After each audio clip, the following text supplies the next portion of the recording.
এই খয়েরি কালারটা দিই, ধরো এটা হচ্ছে আমাদের আই। আচ্ছা, তাহলে এই আইটা এখানে আসবে। আচ্ছা, আসলো। আইটা এসে এখানে দেখো দুইটা পয়েন্টে ভাগ হয়ে যাবে, তাই না? দুইটা পয়েন্ট যদি ভাগ হয়ে যায় তাহলে তুমি এখানে দুইটা পয়েন্ট কি নাম দিতে পারো? ধরো এটা হচ্ছে তোমার I1, এটা হচ্ছে তোমার I2।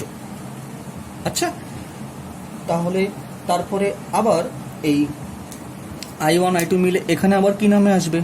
আই নামে আসবে। তারপরে আবার তোমার এখানে কি হয়ে যাবে? ভাগ হয়ে যাবে। এখন তুমি এইটার নাম দিতে পারো, ধরো এটা হচ্ছে তোমার এখানে I3 আর এই হচ্ছে তোমার I4। তারপরে আবার কি নামে ব্যাক করবে? আবার তোমার এখানে সেই আই নামেই ব্যাক করবে। ওকে, তো এখন আমরা তাহলে তুল্যরোধ বের করি। তুল্যরোধ বের করার জন্য আমাদের দেখো এখানে 2 ওহম 2 ওহম, এই দুটা কিভাবে আছে? সমান্তরালে আছে। তাহলে এদের তুল্যরোধ তুমি কি নাম দিবা? এটা নাম তো দিতে হবে, তাই না? তো এদের তুল্যরোধে তুমি নাম দিয়ে দাও, ধরো এইটা হচ্ছে RP1। ধরো এদের তুল্যরোধ হচ্ছে তোমার RP1। ফাইন, তাহলে তুমি RP1 কি পাচ্ছ? RP1 তুমি পাচ্ছ 2 × 2 ভাগ 2 + 2, তুমি পাচ্ছ 4/4 মানে 1 ওহম। ক্লিয়ার? আচ্ছা, তারপরে দেখো এই জায়গাটাতে বলো তো এই 5 কিভাবে আছে? আমরা এখন সবাই জানি এই 5 আছে আসলে শ্রেণীতে আছে। আচ্ছা, এই যেটা 5 মিলে কত? 10। আর এই দেখো এই জায়গাটা তুল্যরোধ কি আসবে? ধরো এই জায়গার তুল্যরোধ ধরো তোমার RP2। RP2টা কি বলো তো? এই RP2 যেটা, এটা হচ্ছে মূলত এই 5 আর 5-এর যে যোগফল, তার সাথে সমান্তরাল কে? এই 5। ওকে, তার মানে 10 সমান্তরাল হচ্ছে তোমার 5, মানে 10 × 5 ভাগ 10 + 5, 50/15, মানে তোমার এটা হচ্ছে 3.33 ওহম। তাহলে এখন দেখো আমি কি সার্কিটটা এখন সিম্পলিফাই করে আঁকতে পারি? আঁকা যায়? যায়। দেখো আমার এখন এখানে হচ্ছে জাস্ট RP1 আর এখানে হচ্ছে আমার জাস্ট RP2। ক্লিয়ার না? এই RP1 যেটা হচ্ছে আমার যে 1 ওহম আর RP2 কত? 3.33 ওহম। তাহলে টোটাল বর্তনীর তুল্যরোধ RS কত? তাহলে RS কত হবে? RS হচ্ছে RP1 + RP2। তাহলে RP1 হচ্ছে 1 + 3.33 +1, এটা হচ্ছে আমাদের 4.33 ওহম। এই হচ্ছে আমাদের তুল্যরোধ। ক্লিয়ার? আমাদের 1 নম্বর অঙ্কটা আমাদের হয়ে গেল। এই হচ্ছে আমাদের বর্তনীর তুল্যরোধ। আচ্ছা, এখন প্রশ্ন হচ্ছে কিভাবে সাজালে তড়িৎ প্রবাহ 17 অ্যাম্পিয়ার হবে? কিভাবে সাজালে তড়িৎ প্রবাহ 17 অ্যাম্পিয়ার পাওয়া যাবে? আচ্ছা, তো খ নম্বরে যদি আমরা যাই, দেখো খ নম্বরে যদি আমরা যাই,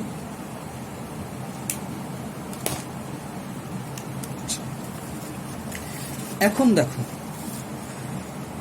যদি I 17 অ্যাম্পিয়ার প্রয়োজন হয়, দেখো I 17 অ্যাম্পিয়ার তোমার লাগবে, ভোল্টেজ কত তোমার? 10 ভোল্ট।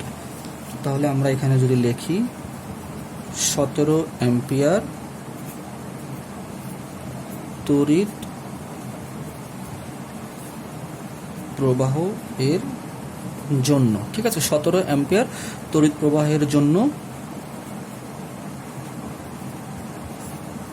প্রয়োজনীয় তুল্যরোধ আর হলে, ধরো 17 অ্যাম্পিয়ার তুমি যদি পেতে চাও তাহলে সার্কিটে তোমার আর কত হতে হবে?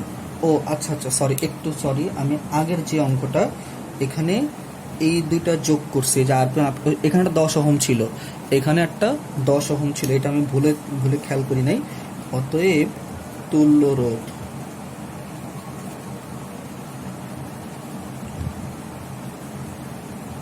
এটা হচ্ছে তোমার 10 plus 4.33 is equal to 14.33 ohm. Okay, এটা ছিল, সরি, এটা হচ্ছে প্রথম অঙ্কটার উত্তর। ক্লিয়ার তো? প্রথম অঙ্কটার উত্তর হচ্ছে 14.33 ওহম। তোমরা যারা গ্রুপে করছো তারা মিলিয়ে নাও। আচ্ছা, এখন আমরা আমাদের দ্বিতীয় অঙ্কটা যেখানে ছিলাম সেখানে আসি। তো 17 অ্যাম্পিয়ারের জন্য তড়িৎ প্রবাহ ধরো আমাদের লাগবে, সরি, প্রয়োজনীয় তুলরোধ ধরো আমাদের কত, আর আর আমাদের ভোল্টেজ ই কত দেয়া আছে, ই দেয়া আছে আমাদের 10 ভোল্ট। তাহলে আর কত হতে হবে, আর হতে হবে তোমার ই বাই আই। ক্লিয়ার? আর হতে হবে ই বাই আই। তাহলে 10/17 এইটা হতে হবে তোমার,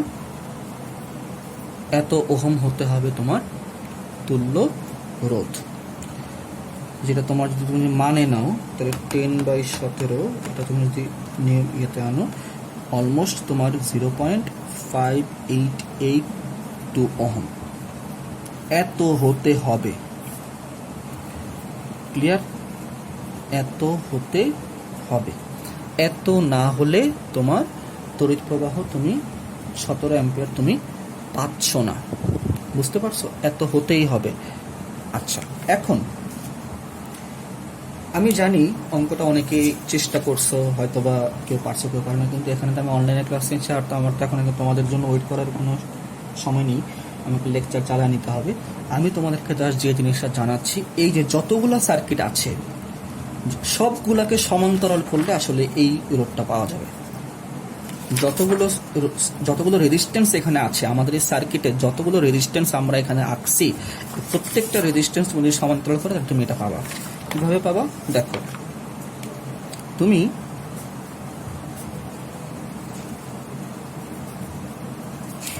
তোমার এটা কত 10, তারপরে এখানে কত 2,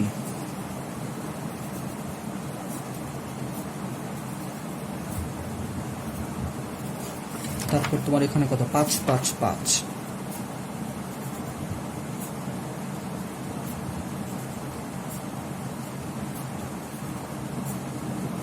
ঠিক আছে। এখন দেখো তুমি তুল্যরোধ আর, তুল্যরোধ আর কত আসবে, 10 inverse plus 2 inverse plus 2 inverse plus 5 inverse plus 5 inverse plus 5 inverse whole inverse. Okay, তাহলে আমরা কত পাবো, পাবো 10 inverse plus 2 inverse plus 2 inverse plus 5 inverse plus 5 inverse plus 5 inverse whole inverse. এই হচ্ছে আমাদের 10/17। ওকে, তাহলে আমাদের এই কিভাবে যে কোশ্চেনটাতে ছিল কিভাবে সাজালে উত্তর কি, তাহলে উত্তর হচ্ছে সবগুলো রোধ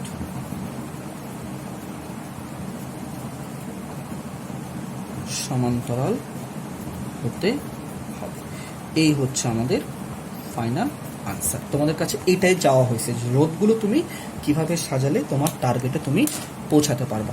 ওকে, তাহলে আমরা আমাদের মোটামুটি তুল্যরোধ সংক্রান্ত এবং তড়িৎ প্রবাহ সংক্রান্ত আমরা যে সকল ম্যাথগুলো আমরা মোটামুটি এখন বুঝতে পারছি, এখন আমরা চলে যাই আমাদের পরবর্তী টপিকসে। ওকে, তো প্রিয় শিক্ষার্থীরা, তোমাদেরকে আমি বলছিলাম লাস্ট ক্লাসে যে আমি পরবর্তীতে পাওয়ার শুরু করব, পাওয়ার ক্যালকুলেশন শুরু করব, ইলেকট্রিক পাওয়ার কিন্তু হেভি ইম্পর্টেন্ট একটা টপিক, হেভি ইম্পর্টেন্ট। যদিও তোমার এসএসসি লেভেল এখান থেকে ম্যাথ খুব একটা আসে না, মেনলি তোমাদের ওই ওহমস ল, তড়িৎ প্রবাহ, এখানে কারেন্ট এগুলো থেকে চলে আসে, কিন্তু আবারও বলতেছি ইলেকট্রিক পাওয়ার যেটা, এটা কিন্তু খুবই গুরুত্বপূর্ণ একটা জিনিস। বুঝতে পারছো? এটা তোমাকে কিন্তু বুঝতেই হবে। এই পাওয়ার ক্যালকুলেশন তুমি যদি জানো তাহলে তুমি বিদ্যুৎ বিল হিসাব করতে পারবা। আচ্ছা, তো ইলেকট্রিক পাওয়ার বলো আর নর্মাল মেকানিক্যাল পাওয়ার বলো, যাই বলো না কেন, যে কোনো কিছু পাওয়ার জিনিসটা কি, আমরা কাজ ক্ষমতা শক্তি থেকে আমরা কি পড়ছিলাম, ক্ষমতা কি, ক্ষমতা হচ্ছে কাজ করার হার, ক্ষমতা হচ্ছে কাজ করার হার। বুঝতে পারছো? হার মানে কি, হার মানে কি ছিল, হার মানে হচ্ছে সময় দিয়ে ভাগ। তো তো কাজকে আমরা যদি ডাব্লিউ বলি, কাজকে যদি আমরা ডাব্লিউ বলি, তাহলে হারকে আমরা কি বলতে পারি? টাইম। হার হচ্ছে আমাদের টাইম। তাহলে পাওয়ার যে জিনিসটা, এটা হচ্ছে আমাদের ডাব্লিউ বাই টি। এটা কিন্তু আমরা কাজ ক্ষমতা শক্তি থেকে আমরা জানি। ডাব্লিউ এখানে কি? ডাব্লিউ হচ্ছে এখানে ইলেকট্রিক্যাল ওয়ার্ক।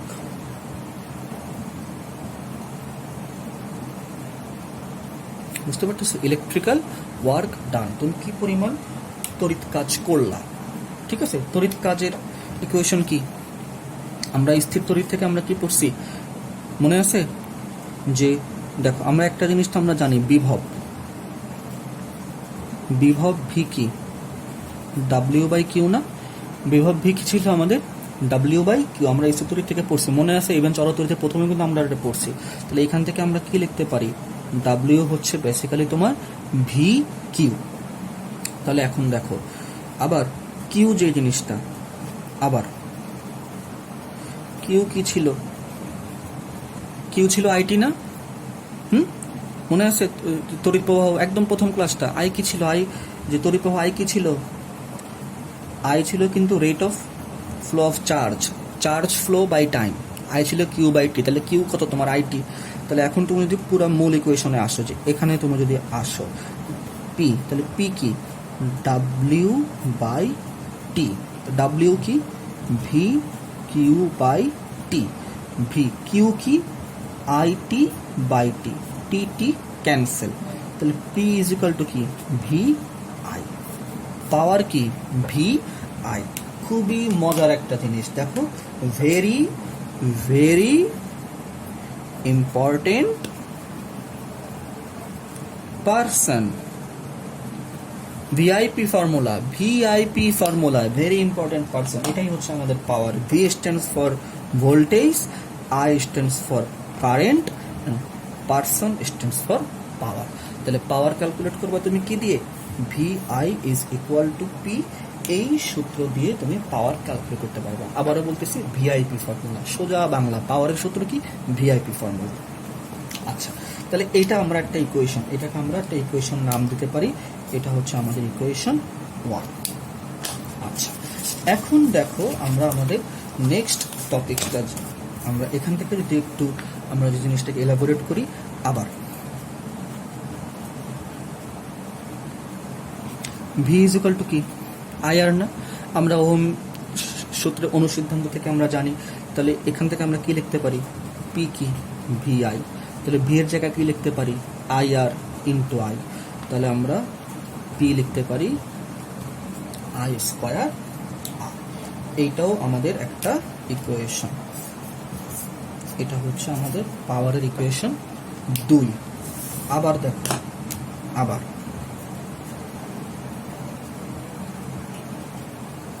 আই কি? ভি বাই আর না? Ohm's law. তাহলে পি কে কি লেখা যায়? ভি আই, মানে ভি ইন্টু আই এর মান ভি বাই আর। তাহলে পাওয়ার কি লেখা যায়? ভি ইন্টু ভি কি? ভি স্কোয়ার বাই আর। তাহলে এটা পাওয়ারের আমাদের থার্ড ইকুয়েশন। এটা হচ্ছে আমাদের পাওয়ারের ফর্মুলা 3 নম্বরটা। বুঝতে পারলো স্টুডেন্টসরা? তাহলে দেখো, পাওয়ারের মোটামুটি তোমার 3টা ফর্মুলা আছে। একটা হচ্ছে যে P is equal to V I, একটা হচ্ছে P is equal to I square R, একটা হচ্ছে P is equal to V square by R. অর্থাৎ সংক্ষেপে আমরা লিখতে পারি যে পি, এটা হচ্ছে ভি আই, এটা হচ্ছে আই স্কোয়ার আর, এটা হচ্ছে ভি স্কোয়ার বাই আর। অর্থাৎ কোনো একটা রোধের বা কোনো একটা বর্তনীর বা কোনো একটা মেশিন বা যে কোনো কিছুর পাওয়ার ক্যালকুলেশন করতে চাইলে ডিরেক্ট ভোল্টেজ কারেন্ট মাল্টিপ্লাই করতে পারবা, অথবা ভোল্টেজ কারেন্ট যদি না থাকে, শুধু কারেন্ট আর রেজিস্ট্যান্স থাকে, আই স্কোয়ার আর। আর যদি আয়ের মান না দেওয়া থাকে বাট ভোল্টেজ দেওয়া থাকে, তাহলে ভি স্কোয়ার বাই আর। সোজাসুজি এভাবে তুমি করে ফেলতে তুমি পারবা। ওকে, এই হচ্ছে আমাদের, মনে করো যে আমাদের মোটামুটি পাওয়ারের একদম বেসিক, আমি একদম বেসিক থেকে তোমাদের যে ধারণাটা তোমাদেরকে দিলাম। আমরা এখন একটা এক্সাম্পল করব। তো স্টুডেন্টস দেখো, তোমাদেরকে একটা কোশ্চেন দেওয়া হলো যে 220 ভোল্ট 100 ওয়াট একটি বাল্বের ফিলামেন্টের রোধ কত, তড়িৎ প্রবাহ কত। দেখো, এই ধরনের সংখ্যা কিন্তু আমরা প্রায় সচরাচর আমরা সবাই জানি, আমরা মোটামুটি সবাই তো লাইফে বাল্ব কিনছি না?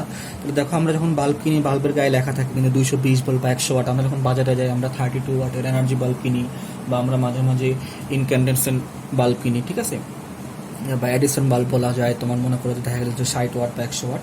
তো এগুলো তুমি যদি জানো তাহলে তুমি ফিলামেন্টের রোধ বের করতে, ফিলামেন্ট কোনটা তুমি তো আশা করি চিনতেই পারছো।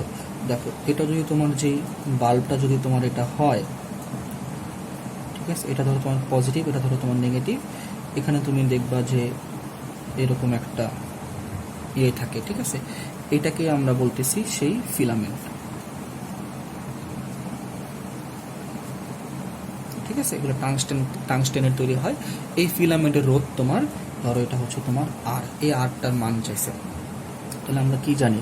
আমরা জানি যে এখানে কি কি দেয়া আছে। দেখো গিভেন, আমাদের গিভেন কি কি, মানে গিভেন আমাদের ভোল্টেজ হচ্ছে 220 ভোল্ট, হ্যাঁ, ভোল্টেজ 220 ভোল্ট। আমাদের পাওয়ার পি কত? আমাদের পাওয়ার হচ্ছে আমাদের 100 ওয়াট, আমাদের পাওয়ার হচ্ছে 100 ওয়াট। আমাদের টার্গেট হচ্ছে কি? আমাদের আর কত, আমাদের আই কত। তাহলে আমরা কি জানি? আমরা জানি পি সমান সমান ভি স্কোয়ার বাই আর। আমরা জানি না, আমরা একটু আগে ডিরাইভ করলাম, পি হচ্ছে ভি স্কোয়ার বাই আর। তাহলে আর এখান থেকে বের করতে পারবো, আর আমরা এখান থেকে বের করতে পারবো। আর হচ্ছে ভি স্কোয়ার বাই পি, মানে তোমার 220 স্কোয়ার বাই তোমার 100। তোমার এটা আসতেছে 220 স্কোয়ার ভাগ তোমার 100, 484। তুমি আর পেলা ফিলামেন্টের যে রেজিস্ট্যান্স, এটা হচ্ছে তোমার 484 ওহম। তড়িৎ প্রবাহ আই কত? আই কি? আই বের করতে হবে। দেখো আই বের করতে হবে, আমরা কি জানি? ভিআইপি ফর্মুলা আমরা জানি, ভিআই সমান সমান পি। তাহলে আই কি? আই হচ্ছে পি বাই ভি। তাহলে পি কত? 100 বাই ভি কত? 220। তাহলে আমাদের আসবে 100 ভাগ আমাদের 220, এটা হচ্ছে আমাদের 0.4545। তাহলে আই হচ্ছে 0.4545 অ্যাম্পিয়ার। ওকে, তো দেখো স্টুডেন্টস, অঙ্কগুলো কিন্তু খুবই সহজ, কোনো কঠিন কোনো অঙ্ক না। পাওয়ারের ক্যালকুলেশন মানে যে খুব বেশি কঠিন তা কিন্তু না। আচ্ছা, আমরা আরেকটা এক্সাম্পল যদি আমরা করি, দেখো সিম্পল একটা সার্কিট যদি আমরা নিই, ধরো এখানে হচ্ছে আমাদের 10 ওহম, এখানে হচ্ছে আমাদের 20 ওহম, আর এই হচ্ছে আমাদের এখানে ধরো তোমার কত দিব? 5 ওহম, ঠিক আছে। আমি এখানে এই পুরো বর্তনীটাকে আমি এখানে তোমার একটা কি বলা যায়, আমি এখানে একটা 5 ভোল্টের কোষ দ্বারা সংযুক্ত করলাম। প্রশ্ন হচ্ছে আমার, দেখো প্রশ্ন হচ্ছে বর্তনীটি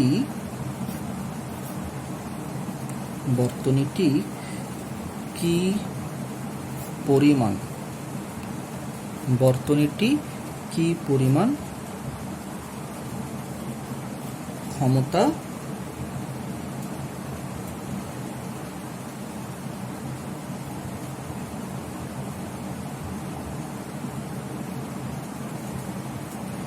ক্ষমতায় আছে, ঠিক আছে।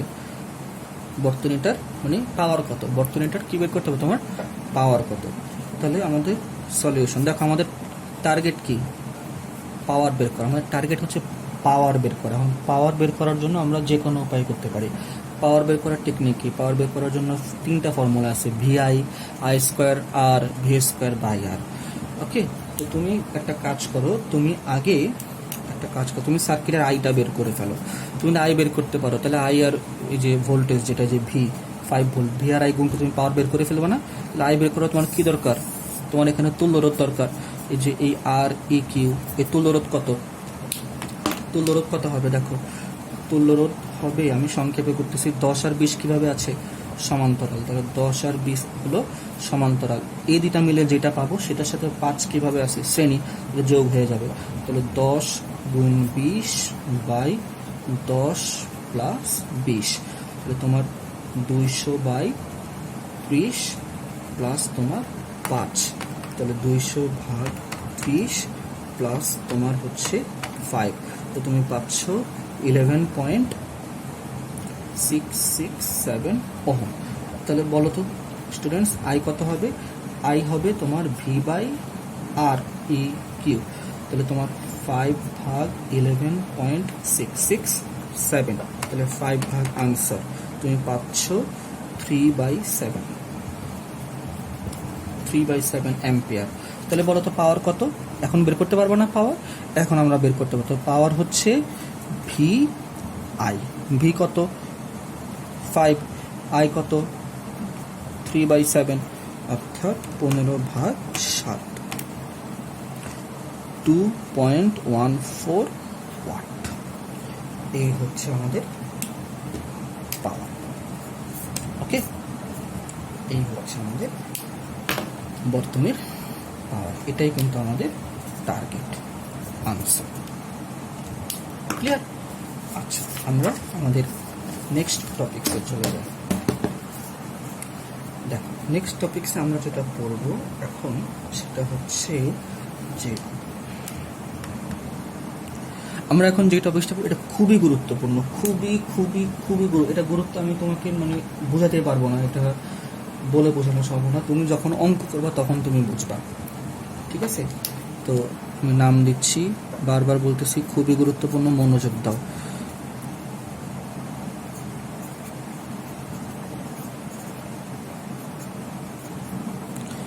কারেন্ট বিভাজন সূত্র,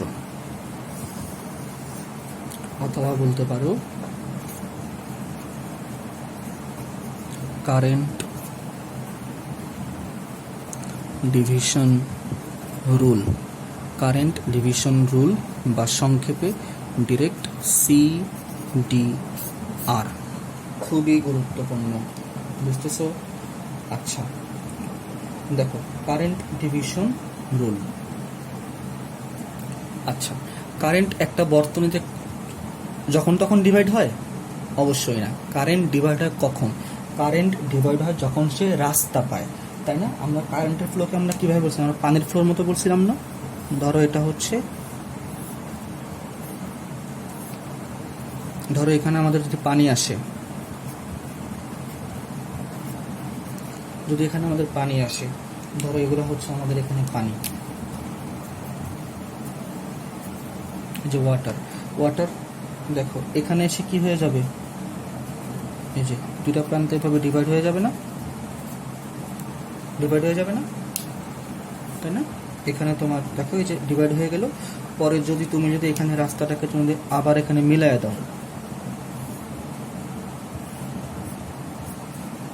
তাহলে কি হয়ে যাবে? তাহলে আবার তোমার এখান থেকে এসে তোমার এভাবে মিলিত হয়ে তোমার আবার কিন্তু এখানে চলে যাবে। এই যে কারেন্ট ডিভাইড হয়, কারেন্ট কখন ডিভাইড হয়? আমাদের একটা সার্কিটে কখন কারেন্ট ডিভাইড হয়? সার্কিটে যদি আমরা আসি, দেখো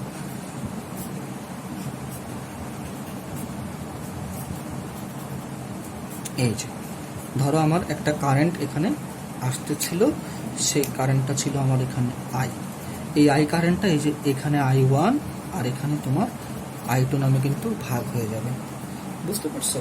তো কারেন্ট কিন্তু যখন তখন ভাগ হবে না, কারেন্ট ভাগ হবে একমাত্র যদি সে কি পায়। কারেন্ট ভাগ হবে কখন? কারেন্ট ভাগ হবে একমাত্র যদি সে সমান্তরাল পাথ পায়। যতগুলো রোড তুমি সমান্তরালে রাখবা প্রত্যেকটা রোধে কিন্তু কারেন্ট মোটামুটি ডিভাইড হয়ে যাবে। আবার প্রত্যেকটা কারেন্ট যেগুলো ডিভাইড হয়ে গেলো সবগুলো যোগ করলে কিন্তু তুমি আবার সেই মূল কারেন্টটাই তুমি পাবা। তাহলে কিভাবে আমরা কারেন্ট ডিভিশন রুল অ্যাপ্লাই করব? দেখো কারেন্ট ডিভিশন রুল অ্যাপ্লাই করার কিছু শর্ত বা কিছু টেকনিক আমি তোমাকে টেকনিকগুলো শেখাচ্ছি। প্রথমে আমাদের 1 নম্বরে তোমাদের দেখো তোমাদের লেভেলের জন্য যেটা আসে আর কি সেটাই পড়াচ্ছি, খুব বেশি ডিটেলসে যাচ্ছি না। আমরা প্রথমে আমরা যদি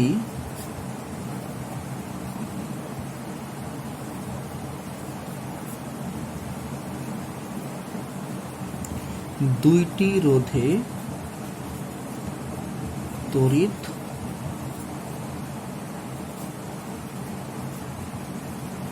বিভাজন হয়। ওকে, কয়টা রোধে? যদি দুইটা রোধে তড়িৎ বিভাজন হয়। আচ্ছা, তো দেখো আমাদের একটা সার্কিট যদি আমরা এখানে ড্র করি,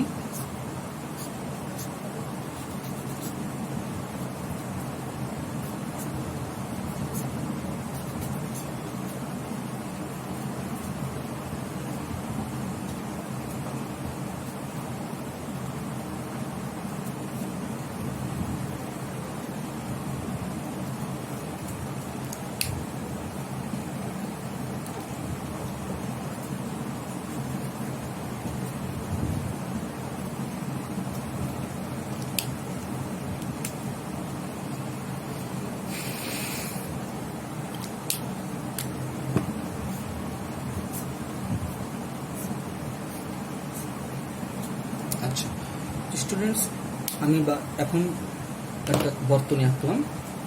দেখো আমাদের এই বর্তনীতে এটা হচ্ছে R1 রোধ, এটা হচ্ছে আমাদের R2 রোধ। এই দুইটা রোধ কিভাবে আছে? সমান্তরালে আছে। তাহলে এখানে দুইটা রোধে তড়িৎ বিভাজন হয়েছে না? এই দুইটা রোধে তড়িৎ বিভাজন হয়েছে না? মূল তড়িৎ প্রবাহ যে I, সেটা এখানে I1 নামে, এখানে I2 নামে বিভক্ত হয়ে গেল। এখানে তোমার বর্তনীর ভোল্টেজ হচ্ছে V। আমরা এখন I1 I2 বের করব। আমরা কোনো মানই জানি না, কোনো মান আমরা জানি, কিন্তু আমরা I1 I2 বের করব। কিভাবে বের করব? দেখো আমরা একটা মেথড অ্যাপ্লাই করব। এখন আমাদের একটা টেকনিক আমরা এখন অ্যাপ্লাই করব। দেখো টেকনিকটা হচ্ছে, আমরা প্রথমে একটা কাজ করি। আমরা একটা বিষয়, আমরা তো এই জিনিসটা তো আমরা বুঝি, এই দুইটাতে একটা তুল্য রোধ আছে না? এই যে R1 R2 এদের তুল্য রোধ আছে না? এদের তুল্য রোধটা কি হবে স্টুডেন্টস? এদের তুল্য রোধ হবে RP, সেটা হবে R1 into R2 by R1 plus R2 না? সেটাই হবে। অর্থাৎ আমি এই সার্কিটে এই যে R1 এন্ড R2 এভাবে রাখা আর শুধু RP রাখা, বলতো একই কথা হতো না স্টুডেন্টস? বলতো একই কথা হইতো কিনা? আমি আমার এই সার্কিটে R1 R2 রাখা আর শুধু RP রাখা তো একই কথা, কারণ R1 R2 যে কাজ করবে RP আমাদের একই কাজ করবে। আচ্ছা, তাহলে এই RP তে দেখো, এই যে RP যেটা, এখানে তড়িৎ প্রবাহ কত হচ্ছে? I। আর এই RP তড়িৎ প্রবাহের জন্য ভোল্টেজ ড্রপ কত? এখানে কি আর কোনো রোধ আছে স্টুডেন্টস? এখানে আর কোনো রোধ আছে? আর কিন্তু কোনো রোধ নাই। তাহলে এই ভি যদি 10 ভোল্ট হয়, 10 ভোল্টে কে নিবে? আরপি নিবে। যদি ভি 30 ভোল্ট হয়, 30 ভোল্টে কে নিবে? আরপি নিবে। যদি ভি 100 ভোল্ট হয়, 100 ভোল্টে কে নিবে? আরপি নিবে। অর্থাৎ আমার এই আরপি রোধের ভোল্টেজ কত? ভি। অর্থাৎ আমি ভি যেটা, এটা হচ্ছে বেসিক্যালি আই আর পি, তাই না? আচ্ছা, এখন একটু আমরা যদি আমাদের আগের যেই পৃষ্ঠা, সেখানে আমরা একটু ব্যাক করি স্টুডেন্টস, খুবই মনোযোগ দিয়ে একটা বিষয় দেখো। তুমি ধরো এই যে ভোল্টেজ যেটা দিলা, এই যে তুমি এখানে যে ভোল্টেজটা দিলা, এই ভোল্টেজটার ধরো তুমি এখানে নাম দিলা এ, ভোল্টেজটার নাম দিলা তুমি, মানে পজিটিভ প্রান্তরা নাম দিলা এ, এটা তো তার, তাহলে এখানে তুমি কি পাবা? এ, তাই না? নেগেটিভ প্রান্তটার নাম তুমি দিলা ধরো বি, তাহলে স্টুডেন্টস এখান থেকে এই পর্যন্ত তুমি নাম কি পাবা? বি পাবা। আচ্ছা, তাহলে R1 রোধের দুই প্রান্ত কি? A B. R2 রোধের দুই প্রান্ত কি? A B. আবার এ বি মানে কি? ভি না? অর্থাৎ কি বুঝায়? খুবই গুরুত্বপূর্ণ একটা জিনিস কিন্তু এই জিনিসটা। আবারও দেখো, ভি এর পজিটিভ প্রান্ত ধরো পজিটিভ 10, ধরো প্লাস 10, তাহলে এখানে তুমি কি পাচ্ছ? R1 রোধের প্রথম প্রান্তে কি পাচ্ছ? প্লাস 10। R2 রোধের প্রথম প্রান্তে কি পাচ্ছ? প্লাস 10। ফাইন। এবার দেখো, বি ধরো তোমার 0, নেগেটিভ মানে ধরো তোমার 0, তাহলে তুমি এখানে R1 রোধের শেষ প্রান্তে কি পাচ্ছ? 0। R2 রোধের শেষ প্রান্তে তুমি কি পাচ্ছ? 0 পাচ্ছ না, অর্থাৎ এখানে 10, এখানে তাহলে বিভব পার্থক্য 10 ভোল্ট ছিল, তাহলে R1 এর বিভব পার্থক্য কত? 10 ভোল্ট। R2রও বিভব পার্থক্য কত? 10 ভোল্ট। অর্থাৎ সমান্তরাল থাকার কারণে R1 রোধেরও বিভব V, R2 রোধেরও বিভব কত? V। আবার দেখো আমাদের এই যে RP, তারও দুই প্রান্ত কি এবি না? তাহলে RPরও দুই প্রান্তের বিভব কি? এবি না? মজা না জিনিসটা? আচ্ছা, তাহলে এখান থেকে আমি কি বলতে চাচ্ছি? দেখো, এখান থেকে আমি যে জিনিসটা বলতে চাচ্ছি যে আমার এই যে R1 রোধ, আমি এখানে যদি আমি আঁকি, দেখো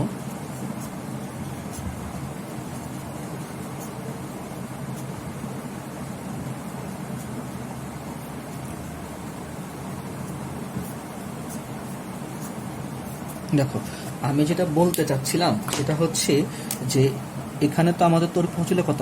I, এখানে কত? I1, এখানে কত? I2। এই দুইটার গুণফল ভোল্টেজ V, এই দুইটার গুণফল ভোল্টেজ কত? V। ওকে, তাহলে তুমি ধরো এই V কে তাহলে কি লিখতে পারো? V কে IRP লিখতে পারো 1 নম্বর, এই যে এখানে। আবার V কে তুমি কি লিখতে পারো? I1 R1 2 নম্বরে। আবার তুমি V কে কি লিখতে পারো?